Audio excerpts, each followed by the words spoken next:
The fallout is also being felt by small and big business owners as well. We're going to talk about that today.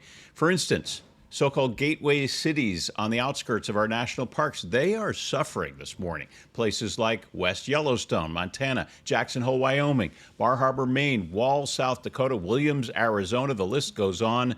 The National Parks Conservation Association is estimating a national loss of $80 million per day in visitor spending in communities adjacent to these parks. One business owner near Glacier National Park said the traffic in front of her store the first week of the shutdown was tumbleweed. The devastation is spreading across the country. Thousands of people, government workers, were lined up at a food bank yesterday, and that is when this toll is really setting in. Grand Canyon also is open. It's frankly too big to close, but many trails are closed. So is the South Rim Visitor Center, and RVs can't hook up in most of the campgrounds. All right, let's dive into this a little bit. Dawn Trapp is with us, the CEO of the Civitan Foundation, which runs a thrift store in Williams, Arizona. It's a popular town on the way to the Grand Canyon, with the proceeds from the store going towards a nonprofit camp for special needs children and adults. So they're experiencing a kind of double whammy. Fewer customers because of the shutdown, and then this hit to federal funding for their camp. Dawn Trapp, the CEO of Civitan Foundation, joining us this morning. Good morning, Dawn. Thanks for being here. We appreciate it. Good morning. Thank you very much for having me. So, educate us a little bit about the store and also the connection to the camp and the work you guys do. Sure. Civitan Foundation is a foundation that's been around actually since 1968 in Williams. That's where we got our start. And that's where we've continued to offer ongoing programs for individuals with disabilities and a camp that we run there.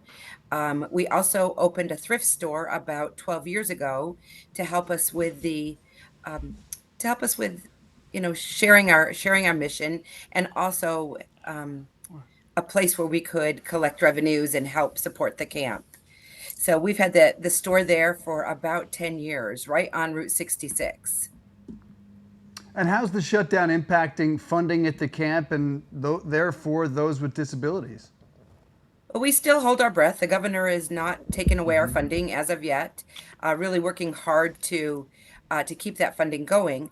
As far as the store is concerned, we definitely have seen a decrease of individuals walking on our streets, coming in our store and spending the dollars that they usually would at this time of the year. We are a tourist town, Williams, but majorly affecting other stores as well, and businesses, shops, restaurants with less people traveling. So, looking into your crystal ball, if this shutdown goes on much longer, are you worried that you might have to cut some of the services at the camp? Well, our camp is predominantly summer, although we do have year round, so we'll have weekends throughout the rest of the year. We hope we will be able to continue like we have been. We have a strong support of other donors, and our families are supportive of what we do, and love that time when their loved one gets to come away to camp. So I think that we should be okay. The store, though, we definitely are seeing that decrease in sales. So overall, it definitely impacts our spending and what we can do throughout the rest of the year. Don, let's set that all aside. Just as an American, as a taxpayer, when you sit back and say, who do you blame for all this? The shutdown. Yeah.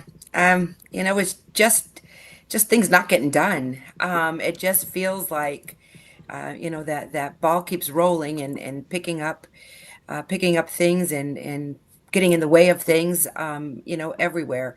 I would like to, I would like to think that, some of the cuts need to be made, right? I mean, government spending is at an all-time high, but the direct services that are there for the individuals that truly need it, the services that are, I heard you talk a little bit about, workers starting to go to the food banks. Those are the kind of services that are just are so important that are there for the individuals, for the people of America. Um, it is hard times. I think that so many times we just think it's not affecting us. It's someone else until it's not.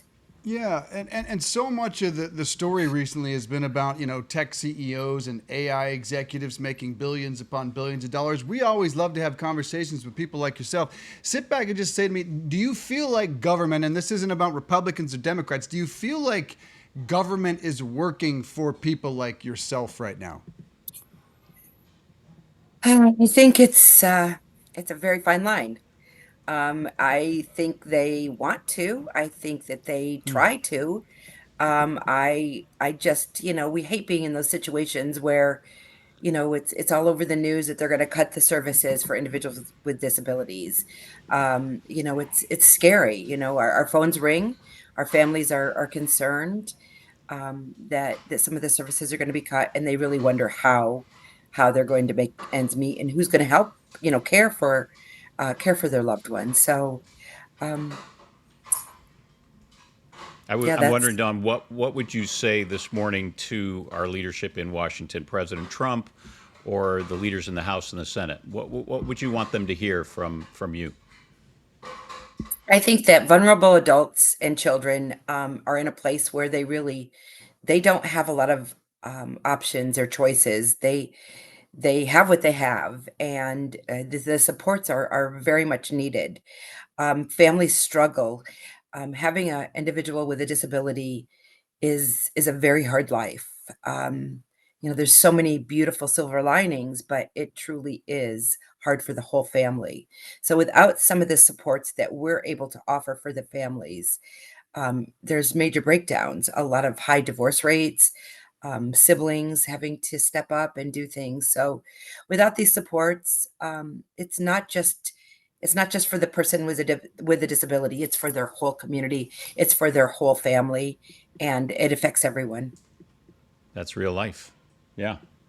Don It is. Trapp, thank you for joining us from the Civitan Foundation. Maybe we'll check back with you as this goes on or there's a resolution.